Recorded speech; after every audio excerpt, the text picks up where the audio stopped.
Bonjour à tous et bienvenue dans cette nouvelle semaine de Bonjour chez vous. Comme vous pouvez le constater, j'ai une immense... Qu'est-ce qui s'est passé? J'ai changé. Pendant le week-end, je me suis fait une nouvelle coupe. Yveline n'est pas là cette semaine, malheureusement. Ouais, malheureusement, Yveline ne sera pas là, mais je suis là. Tu vas bien faire ça, Nadine. Yes. Parce que j'ai avec moi des super chroniqueurs comme vous deux. Et comme Fais connaître tes besoins à Dieu, Nadine. J'ai prié par des supplications avec Action de grâce. Wow. Et aujourd'hui, on va commencer cette semaine avec ce thème inspiré et inspirant. Fais connaître tes besoins à Dieu. Parce que oui, il y a certains d'entre vous, vous portez des fardeaux lourds des fois, et vous les gardez pour vous-même. Mais le Seigneur est là, il est disponible, il veut entendre nos besoins et il veut y répondre. Et c'est ce qu'on va parler aujourd'hui. Et toi, Frank, tu vas faire... pasteur, j'ai une question. Tu vas répondre à une question. En effet, la question de Mireille du Cameroun, elle nous pose la question suivante. Nadine. Vas-y. Est-ce bien de demander aux autres de prier pour moi lorsque j'ai des besoins? La réponse en 5 minutes tantôt. Que tu Mireille du Cameroun, en 5 minutes, tout à l'heure. Il y a un quiz aujourd'hui, Nadine. Ça aurait été bien. Et puis, dans la rubrique Culture et médias, je vais présenter le livre de la semaine parce que je reste quand même chroniqueur. Wow. Je reste chroniqueur malgré tout et je vais présenter ce livre. Les hommes ont 5 besoins et les femmes aussi. Tu vas rester pour écouter. Tu peux nous dire c'est lesquels? On va en parler tantôt. Ah là là. La récompense sera grande. On est dû là comme ça aujourd'hui. Intro du monde. C'est vrai qu'elle est longue, hein? Ça finit pas de finir. OK. Et puis, Aurélie viendra nous rejoindre en fin d'émission pour un témoignage d'une femme qui, pendant 4 ans, souffrait de stérilité. Elle a fait connaître ses besoins à Dieu et Dieu a intervenu. Elle a un bébé aujourd'hui. C'est un beau témoignage qu'on va pouvoir écouter tout à l'heure. Mais on va commencer tout de suite avec toi, Annabelle, dans la pensée du jour. J'aimerais vous dire que Dieu n'a pas de problème avec nos besoins. Nous n'avons pas besoin d'avoir peur de lui dire ce dont nous avons besoin. Nous sommes ses enfants, il est notre Père. Et si un enfant a des chaussures trop petites, a un manteau troué, a son sac d'école s'est cassé, il n'a pas à manger, bref, tout ce dont un enfant pourra avoir besoin, et qu'il ne le dit pas à ses parents, qu'il le cache parce qu'il veut pas déranger, parce qu'il pense que ses parents n'ont peut-être pas assez d'argent, parce qu'il se dit qu'il ne le mérite pas. Si on est des bons parents, ça va nous faire de la peine. On va se dire, mais non, mais mon fils, pourquoi est-ce que tu as passé tout l'hiver sans manteau? Fallait me le dire. Moi, je pensais que tu avais un manteau. Bon, normalement, on est au courant quand nos enfants n'ont pas de manteau, mais bon, on ne sait jamais. Mais imaginez l'enfant qui veut cacher ses besoins parce qu'il ne veut pas déranger. Ça va nous faire de la peine parce qu'on va se dire, mais je veux répondre à tes besoins. Tes besoins sont importants. Quand c'est toi qui souffres, c'est moi qui souffre. C'est ma responsabilité de prendre soin de toi. Et Dieu est pareil avec nous. Il veut prendre soin de nous. Donc, il n'a pas de problème à ce que nous allions le voir et que nous lui disions, non pas avec un cœur capricieux et exigeant, alors moi, je veux ça, je veux le dernier téléphone, la dernière voiture, et dire, mais Seigneur, moi, j'ai besoin d'une voiture parce que j'ai besoin d'aller travailler, j'ai besoin d'aller faire des courses pour mes enfants, j'ai besoin d'avoir un moyen de transport, j'ai besoin d'aller dans une église, j'ai besoin d'aller aider telle personne. Mais Dieu veut répondre à votre besoin. Dieu vous dit, comme il a dit à cet aveugle, que veux-tu que je fasse pour toi? L'homme était aveugle, il venait de crier, aie pitié de moi, on le fait taire, on l'amène. Jésus savait qu'il était aveugle et pourtant il lui dit, que veux-tu que je fasse pour toi? Et ça a donné la possibilité à cet homme de formuler sa demande, de dire voilà ce que je veux, voilà ce que je crois que tu peux faire pour moi. Je veux recouvrir la vue, je veux retrouver la vue. Et la Bible nous dit qu'à l'instant même, il a retrouvé la vue et qu'après, il suivait Jésus et qu'il le célébrait et qu'il avait des louanges et qu'à cause de lui, un grand nombre de personnes ont cru. Et Dieu se glorifie dans nos besoins. Dieu n'est pas dérangé. Dieu n'est pas « Oh, encore lui, qu'est-ce qu'il veut encore? Qu'est-ce qu'il veut encore me demander ?» Il te dit aujourd'hui, que veux-tu que je fasse pour toi? Alors je t'invite à faire connaître tes besoins à Dieu, à ne pas avoir peur de le déranger, à ne pas croire, ne plus croire ce mensonge que tu n'es pas digne, que tu ne mérites pas, qu'il y a des gens qui ont aussi plus de besoins que toi. Toi, tu as juste besoin d'un manteau, mais l'autre, il a besoin d'une maison. Mais Dieu est grand, Dieu est riche, Dieu peut donner la maison à l'autre et Dieu peut te donner le manteau à toi. Dieu ne perd rien, il n'a pas un compte illimité, il n'a pas une banque, il a un compte illimité, il n'est pas limité dans ses stocks. Ah mince, si je donne à lui, je pourrais pas donner à elle. Non, Dieu est illimité. Alors n'hésite plus à aller lui partager tes besoins, il veut y répondre. Amen, amen. Merci beaucoup Annabelle pour cette belle pensée. On va tout de suite lire notre verset du jour qui correspond parfaitement. C'est dans Philippiens 4, verset 6. Faites connaître vos besoins à Dieu par des prières et des supplications dans une attitude de reconnaissance. Et j'aime ce que tu as dit dans ta pensée, Annabelle, c'est que comme un père, comme un parent a besoin que son fils vienne lui dire, que sa fille vienne lui partager ses besoins, de la même manière, nous devons le faire avec Dieu. Et dans ce verset, on voit que c'est à l'impératif. C'est faites connaître tes besoins à Dieu. Ne laisse pas Dieu deviner tes besoins. Fais-lui connaître. C'est à toi de le faire. C'est à toi d'ouvrir la bouche comme Bartimée l'a fait. C'est à nous de faire connaître nos besoins à Dieu, en fait. Et je parlais de cette attitude de mérite, de je suis pas digne, mais il y a aussi cette attitude un peu religieuse qui est finalement de l'orgueil. Je veux pas faire connaître mes besoins à Dieu parce que non, c'est pas bien. Moi, j'offre à Dieu, je lui dis prends toute ma vie, etc. Et du coup, on demande rien et puis on se retrouve comme le frère aîné du fils prodigue. Je vais l'apprendre par cœur un jour, et qui trouve ça complètement injuste quand son frère revient et qu'on fait la fête pour lui. Et dans son cœur, en fait, il y a de la frustration. Alors, pas de vouloir demander à Dieu parce que c'est plus spirituel, mais au final, nourrir de l'amertume, nourrir de la rancœur, de la jalousie pour les autres, c'est malsain. Et son père lui dit, mais tout ce que j'ai est à toi, t'es dans cette maison pour tout ce que tu voulais, tu aurais pu l'avoir. Là, ton frère revient, on fait une fête, mais on aurait pu faire une fête pour toi tous les jours. Tout ce qu'on utilise pour la fête, ça t'appartient. Et ça va garder notre cœur aussi de faire connaître nos besoins à Dieu, parce que quand on va voir les autres avoir leurs besoins qui sont répondus, leurs prières exaucées, on va se réjouir pour eux, parce que sinon, on va être là. Moi, j'ai rien. Bah oui, mais t'as pas demandé. La Bible dit demandez, vous recevrez. Donc c'est à nous de faire cette démarche de demander, parce que le fils prodigue, il est revenu, il s'est humilié devant son père, il avait honte, il avait tout perdu, il a pris des mauvais choix, mais il fait le choix de revenir vers son père et puis de lui dire écoute, si tu veux me reprendre, reprends-moi. Mais le fils aîné, lui, il pense qu'il n'a pas cette proximité, qu'il n'a pas ce droit, et c'est là où on se fait voler quelques fois. Absolument. Et comme tu dis, en fait, c'est ça, c'est l'attitude, en fait. Les deux étaient dans la même maison avec le même père, qui avait le même cœur généreux, mais deux ont eu des résultats différents. Et je crois que c'est vraiment, comme tu es en train de dire, on se fait voler. On se fait voler lorsqu'on ne vient pas devant Dieu avec nos demandes, par peur de le déranger ou par désir de paraître spirituel. Et c'est toujours très drôle de vouloir paraître spirituel devant Dieu, alors qu'il connaît le fond de notre cœur, en fait, alors qu'il connaît nos besoins. Et c'est important ce que tu es en train de dire. Vraiment, il y a des gens chez vous, vraiment, c'est cette décision de dire, Seigneur, je veux te faire connaître mes besoins. Ce n'est pas manquer de spiritualité que de tout simplement dire au Seigneur, voici ce que je vis, voici les besoins que j'ai, que ce soit des besoins financiers, matériels, mais même des besoins émotionnels. Peu importe, tous ces besoins-là, Dieu est là pour les entendre, en fait. Ce n'est pas non seulement spirituel de le demander, mais c'est biblique. Le verset le dit. On ne va pas... OK, Nadine. La semaine va être longue. Aïe, aïe, aïe. C'est une blague.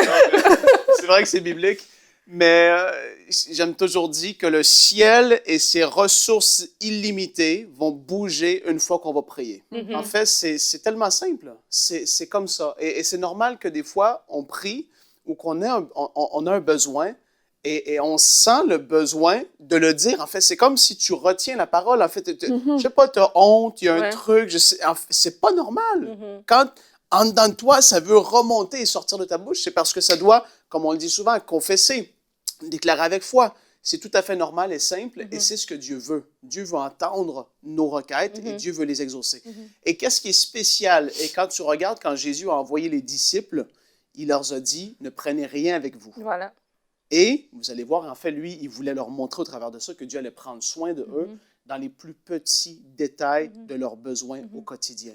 Et par la suite, quand ils ont grandi dans leur foi, Jésus, par la suite, leur a dit, maintenant, prenez vos sacs, vos trucs. Et en fait, ils avaient vécu, ils avaient vu la provision de Dieu se manifester. Et là, maintenant, ben, ils pouvaient prendre les choses pour eux-mêmes et ils savaient que Dieu, si jamais il manquait, Dieu allait prendre soin de eux quand même. Mais c'est tout à fait normal et très bien de faire connaître nos besoins à Dieu et d'être simple en le faisant. D'être simple comme un enfant et de dire, Seigneur, j'ai travaillé, j'ai fait dans le naturel ce que je pouvais faire et malgré ça, il me manque telle chose dans ma vie. Émotionnellement, j'ai besoin d'être comblé, il me le manque. Seigneur, j'ai essayé et ça n'a pas fonctionné, s'il te plaît, agis dans ma vie. Et Dieu, il aime tellement ça. Dans une simplicité, une humilité, c'est certain qu'il va agir. Tôt ou tard, il agira parce qu'il l'a dit dans sa parole. Quand on demande un accord avec sa parole, avec ce qui est écrit, pas pour s'enrichir, pas pour paraître bien, etc. Non, c'est quand c'est des réels besoins. Dans l'humilité, Dieu va toujours exaucer. Absolument. Et qu'est-ce que je voulais dire? Oui. Je vais dire à quel point on voit des gens, ils se chargent de beaucoup de choses dans la vie et ils ne veulent jamais demander d'aide. Ils ont les bras pleins au sens figuré et littéral. Bref. Hein, Nadine? Parce que j'étais dure avec toi. Ça va être fini, ce malaise. Le malaise lèvera. En tout cas, ils se prennent sur eux plein de choses. Ils veulent pas d'aide. Et quand on leur demande est-ce que tu veux de l'aide, ils n'en veulent pas. Et puis, quelquefois, il y a des gens, tu te dis, mais pourquoi est-ce que tu n'as pas demandé? Parce que tu les retrouves dans des situations où ils sont complètement épuisés. Ils peuvent plus rien faire. Ils sont en burn-out. Ils craquent. Ils font une dépression. Et puis là, d'un seul coup, tout sort. Oui, mais en fait, là, ça fait des années. Je suis toute seule avec les enfants. Ça fait des années que je combats une maladie. J'en ai pas parlé. Ça fait des années que j'arrive pas à prier. Ça fait des années, des années et des années. Et puis, jamais ces personnes n'ont osé ou accepté, fait le pas de formuler leurs besoins à Dieu et aussi quelquefois aux autres. Et ils se retrouvent dans des situations après catastrophiques. Et comme je me dis, en tant qu'amie, en tant que mère, en tant que sœur, tu te dis, mais pourquoi est-ce que tu n'as rien dit? Pourquoi est-ce que tu n'as rien dit? Et c'est sûr que Dieu, qui est beaucoup plus parfait que moi dans son amour, il se dit, mais dis-le que tu as besoin d'aide, je veux t'aider, je veux intervenir pour toi. Et on se dit, bah oui, mais si Dieu veut le faire, il a qu'à le faire sans qu'on lui demande dans ces cas-là. Mais Dieu veut nous laisser l'opportunité de le formuler, de dire, mais je veux que tu m'aides parce qu'il a besoin, c'est la foi en fait. Le moment où on va le dire, on parle par la foi, on dit, Seigneur, interviens. Mais tant qu'on ne le dit pas, Dieu ne peut rien faire. Comme Frank disait, il a besoin de nos prières pour agir. C'est l'autorisation qu'on lui donne de venir intervenir dans notre vie, de lui dire, oui, mets ta main dans ma vie, viens enlever des choses parce que je ne m'en sors pas. Et ça demande de l'humilité. Alors aujourd'hui, soyez humble devant Dieu, soyez transparent devant lui. Il connaît votre charge, il connaît votre fardeau et dites, Seigneur, j'ai besoin de toi. Ouais, dans l'Ancien Testament, tu voyais même, je prends comme Élie, tu vois, les gens, et à plein d'autres occasions, les gens se préparaient au moment où est-ce qu'ils allaient invoquer l'Éternel. Parce qu'ils savaient que le moment où est-ce qu'ils allaient invoquer Dieu, ça allait éclater. Oui. C'est puissant.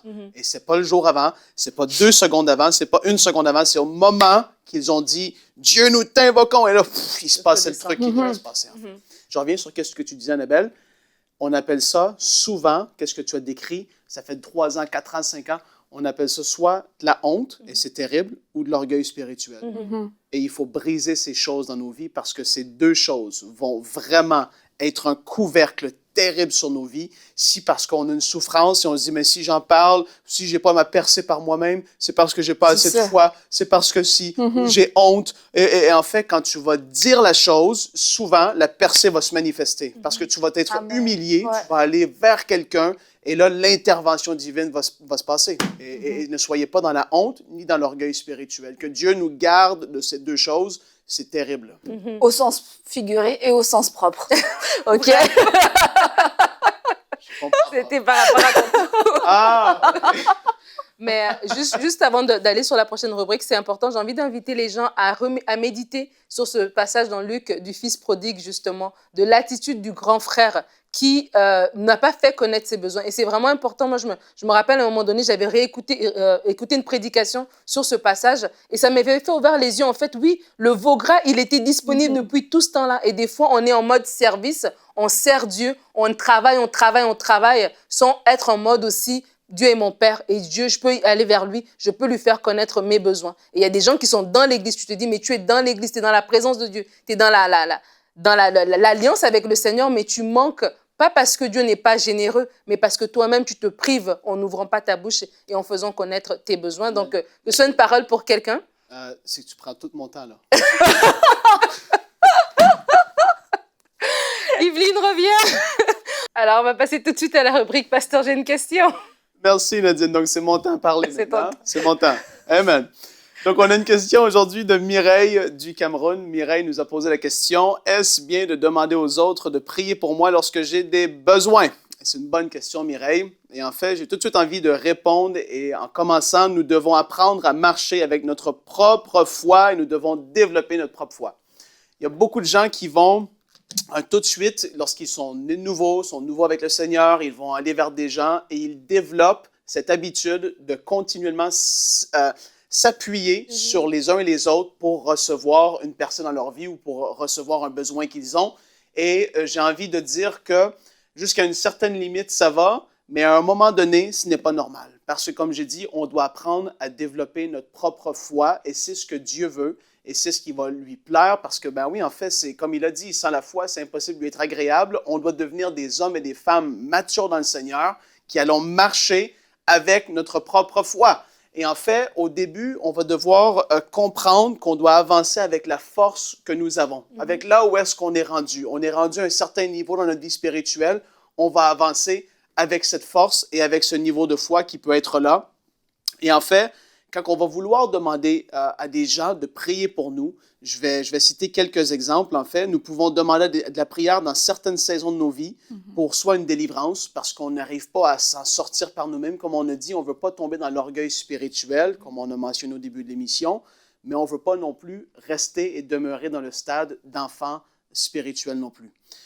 On peut demander de la prière pour les autres et même à l'Église en général pour de l'intercession en notre faveur. Lorsque nous débutons peut-être une entreprise, un ministère, on s'en va exercer le ministère à quelque part, on doit faire en tout cas quelque chose, l'intercession, et c'est tout à fait normal et c'est biblique, d'avoir des gens qui vont nous soutenir dans la prière, qui vont pouvoir prier pour nous backer. Et aussi, lorsque nous traversons une saison d'attaque particulière, pour la protection divine en notre faveur ou autre. En fait, il y a des saisons comme ça, des moments où est-ce qu'on va sentir telle personne, je vais aller vers eux parce que j'ai besoin qu'ils soient là derrière moi. C'est super important. Mais comme je dis, il y a un problème lorsque nous devons régulièrement demander de la prière pour nos besoins. Et pour moi, comme j'ai dit, c'est un signe d'immaturité spirituelle et je veux vous encourager à commencer avec des petites choses, des petits besoins, des choses qui ne sont pas forcément... les gens vont souvent attendre qu'il y ait une grande montagne avant d'exercer leur foi. Et il ne faut pas être dans cette mentalité. Lorsque vous allez avoir, Mireille, des petits besoins, des petites difficultés, des petites choses dans votre vie qui doivent être réglées, essayez, c'est ça que je veux dire, c'est-à-dire essayez par vous-même de persévérer dans la foi, d'aller jusqu'au bout et de croire Dieu pour ses promesses, parce que c'est lorsqu'on a des victoires que notre foi va se fortifier et qu'on va pouvoir nous-mêmes devenir forts et fermes dans la foi. On va pouvoir se tenir et lorsqu'une plus grande tempête va se lever contre nous, on va pouvoir être beaucoup plus résistant et savoir que oui, Dieu est avec moi. Dieu n'est pas seulement avec les autres, il s'en fait pour moi. Ses promesses sont pour moi aussi. Et puis même que les autres vont venir vers vous parce qu'ils vont voir que, wow, Mireille dans sa vie, elle vit des percées, elle vit des choses extraordinaires. Quand que oui, elle prie, elle voit un exaucement. Et ça, on doit devenir ces personnes-là. Donc, voilà, est-ce que c'est bien de demander aux autres de prier pour moi? Comme je l'ai dit, oui, dans certaines saisons, dans certaines situations, mais à un moment donné, il faut voler par de nos propres ailes, et puis il faut voir Dieu intervenir dans nos vies pour nous-mêmes. Ne soyons pas dans l'orgueil spirituel, mais soyons des hommes et des femmes qui vont être forts et fermes dans la foi. Amen. Merci beaucoup, Frank, pour cette belle réponse. Le pasteur Donato disait une fois que d'avoir la foi pour des chaussures, pour après avoir la foi pour quelque chose de plus grand. Donc, comme tu dis, commencer aussi par des petites choses, exercer notre foi nous-mêmes. Donc, Mireille, vous avez votre réponse. Et si vous avez des questions bibliques, vous pouvez nous envoyer votre question à l'adresse pasteurj'ainequestion@emcitv.com. Nous allons poursuivre avec la rubrique Culture et médias. Découvrez le livre de la semaine.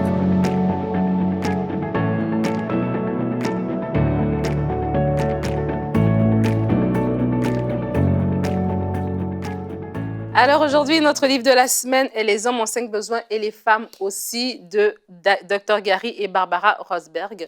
Ce livre, en fait, c'est un livre que j'ai à la maison depuis quelques années déjà. C'est un super bon livre que je recommande. Ce n'est pas la même couverture, mais c'est le même livre, c'est le même contenu. C'est un livre qui vient parler des besoins dans le couple. On a parlé de faire connaître tes besoins à Dieu. Il vient parler des besoins dans le couple. Dans le couple aussi, il faut faire connaître nos besoins. Notre mari ne va pas deviner ce qui se passe dans notre tête et notre femme non plus. Alors, le livre ici vient parler des besoins. En fait, ils ont fait une recherche sur 700 couples dans 8 villes différentes qui ont mis les 20 besoins qu'ils ont en ordre d'importance. Ils ont fait maintenant un classement du côté des hommes et du côté des femmes. OK, vas-y. Donc, des besoins, l'amour, l'acceptation, l'amitié, la sexualité. Genre, mettons, okay, l'intimité sexuelle, c'est le besoin numéro 2 chez l'homme, mais c'est le besoin numéro 13 chez la femme.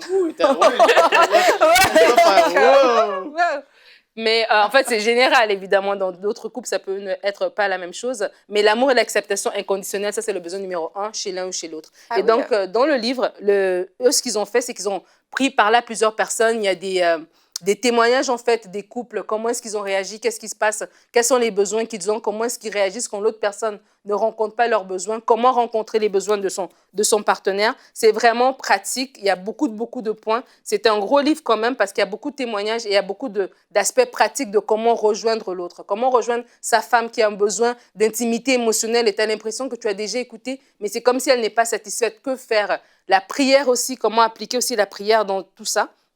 Vraiment un très, très bon livre que je vous recommande à vous procurer. Comme j'ai dit, nous, je l'ai à la maison. Je l'ai lu il y a quelques années. J'ai trouvé que c'était vraiment très bien. C'est quoi les 5 besoins, du coup? Il n'y en a pas 5, il y en a 20. Mais pourquoi c'est écrit en 5? Les 5, c'était les 5 premiers. Donc, okay, je vais le lire. Chez le mari, amour et acceptation inconditionnelle, numéro 1. Intimité sexuelle, numéro 2. Amitié, numéro 3. Encouragement et soutien, numéro 4. Et intimité spirituelle, numéro 5. Et chez la femme, amour et acceptation inconditionnelle. Intimité émotionnelle et communication numéro 2, intimité spirituelle numéro 3, encouragement et soutien numéro 4, amitié numéro 5. Est-ce que ça va transformer ta vie, Nadine? Je ne répondrai pas à cette question. Ça a transformé la vie d'Omer. Alors, vous pouvez vous procurer ce livre si vous le voulez. Il est disponible sur boutiqueinspiration.com. Et Frank, tu vas nous quitter malheureusement. Parce que tu as été trop méchant avec C'est toi ou c'était moi? C'est tombé. Et puis à la dernière minute, j'ai revisé ma décision. C'est toi qui vas partir, mon frère. Pas terminé, Nadine. Non, tu vas revenir. Avec Yveline, c'est toujours moi qui a fait partir. Ouais, toujours. Wow. Alors, on va rejoindre Aurélie va venir nous rejoindre tout de suite pour la rubrique témoignage.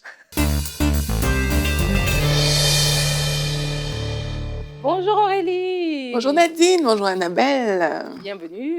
Merci. Tu viens nous partager un témoignage très édifiant. Effectivement, c'est le témoignage de Patricia de France. On va voir comment Dieu a intervenu vraiment avec force dans son histoire. Elle nous explique en fait que son mari et elle, ils souhaitaient avoir des enfants, mais ça ne fonctionnait pas et ils ont essayé plusieurs années sans succès. Au bout de 2 ans, elle dit qu'il n'y avait toujours rien. Et puis, par contre, qu'on faisait les examens médicaux, mais tout semblait normal en fait. Et elle a refusé du coup de faire tout ce qui est in vitro et certains traitements qu'on lui proposait. Donc ça, elle a dit qu'elle ne le fera pas. Et puis la 3e année est passée, la 4e année est passée. Elle ne voyait toujours pas de résultats. Et puis ça l'a rendue triste, résignée. Son mari même a songé à la quitter parce que c'était devenu une situation vraiment difficile pour leur couple. Donc du coup, elle était choquée. Et elle était blessée, en fait, et transportait beaucoup de douleur. Et elle nous raconte également qu'elle travaille dans un hôtel, et alors qu'elle est réceptionniste à l'hôtel. Et puis elle dit qu'un jour, alors qu'elle était si choquée, résignée, il y a un homme qui passe à l'hôtel, à la réception, il commence à discuter avec elle. Et l'homme, là, il lui donne une Bible, et il lui dit qu'il est pasteur. Donc là, OK, ça va. Elle prend la Bible et dit que depuis plusieurs années qu'elle était à ce travail-là, jamais elle n'avait rencontré de pasteur. Et elle s'est dit, c'est un signe de Dieu qui veut certainement lui parler dès qu'elle a reçu cette Bible-là. Et en fait, elle dit aussi qu'elle était croyante, mais c'était plus par tradition que parce qu'elle avait vraiment un cœur pour Dieu. Et là, elle a commencé à lire la Bible et elle se dit, le verset qui dit « Vous ne recevez pas parce que vous demandez mal » dans le but de satisfaire vos besoins. Et là, elle a commencé à demander de l'aide à Dieu, en fait. Et avant même qu'on en arrive là, il y a un deuxième homme qui était passé encore à la réception de l'hôtel après le pasteur, qui lui aussi était comme un évangéliste et qui lui a donné un Nouveau Testament. Donc, c'était vraiment un signe pour elle. Et c'est comme ça qu'elle a commencé à lire et qu'elle a reçu cette parole. Alors, elle a commencé à prier un peu timidement avec cette parole qu'elle avait reçue. Et en faisant des recherches sur Internet, elle est tombée sur des vidéos de prière inspirées. Et là, sa vie de prière s'est bâtie, en fait, et s'est fortifiée. Et là, elle dit qu'elle a regardé plusieurs émissions. Elle a senti la force revenir. Mais pourtant, en décembre 2018, donc là, c'était après toutes ces tentatives-là, elle dit encore un échec. Elle a eu encore un échec par rapport à ça. Elle dit, mais à ce niveau-là, son mari ne disait plus rien, son mari ne parlait plus de séparation, alors que les autres fois, quand il y avait ça, ça créait vraiment des problèmes au point où ils voulaient se séparer. Et puis elle dit, je continue de prier quotidiennement, de regarder vos vidéos, de lire la Bible. J'ai confiance. Janvier 2019, nouvel échec. Donc là, on voit que ça pouvait être un coup de grâce pour elle. Mais je ne suis pas triste. Au contraire, je suis sereine. Là, il y a un changement. Là où avant, elle était vraiment triste, épuisée par la douleur et tout. Là, on voit que le fait qu'elle commence à prier, qu'elle vit des choses avec Dieu, ça change sa perception des choses. Puis elle va faire une prière à Dieu où elle va dire « Seigneur, non pas ma volonté, mais la tienne ». Donc, comme elle avait reçu le verset plus haut, et là, elle dit « Alors que j'ai fait cette prière, mon Dieu, si ta volonté, soit que mon mari et moi fondions une famille avec des enfants, alors permets que je tombe enceinte ce mois-ci. Et si ta volonté est différente, si tu as d'autres projets pour nous, alors je t'obéirai, je ferai ta volonté. » Donc là, c'est vraiment soumise entièrement à Dieu. Février 2019, je suis enceinte. Je ne m'attendais pas à une réponse aussi claire. Alléluia. Et on a pris de ses nouvelles. Elle nous a informé que sa fille est née en parfaite santé. Elle s'appelle Sarah. Elle est née le 6 novembre 2019. Un magnifique bébé qui se porte très, très, très bien. Amen. Quel beau témoignage et nous rendons toute la gloire à Dieu. Et si vous aussi, votre vie a été transformée à travers des émissions de EMCI TV, vous pouvez aussi envoyer votre témoignage en remplissant le formulaire sur emcitv.com/témoignage. Merci beaucoup Aurélie, vous l'aurez compris, Dieu veut répondre à vos besoins. Faites connaître vos besoins à Dieu. Vous avez un Père céleste qui vous aime et qui veut prendre soin de vous et qui peut le faire. Il peut le faire, alors faites connaître vos besoins à Dieu. Et nous allons nous retrouver demain. Notre thème sera « Sache-le, la guérison est toujours d'actualité. » Oui, Dieu guérit encore. Et nous aurons un conseil du coach avec mon mari, Omer, qui va venir parler des promesses de guérison divine. Si vous êtes malade, si vous connaissez quelqu'un qui est malade, écoutez cette émission. Demain, vous allez être fortifiés, je le crois. Merci de nous avoir suivis et bonjour chez vous.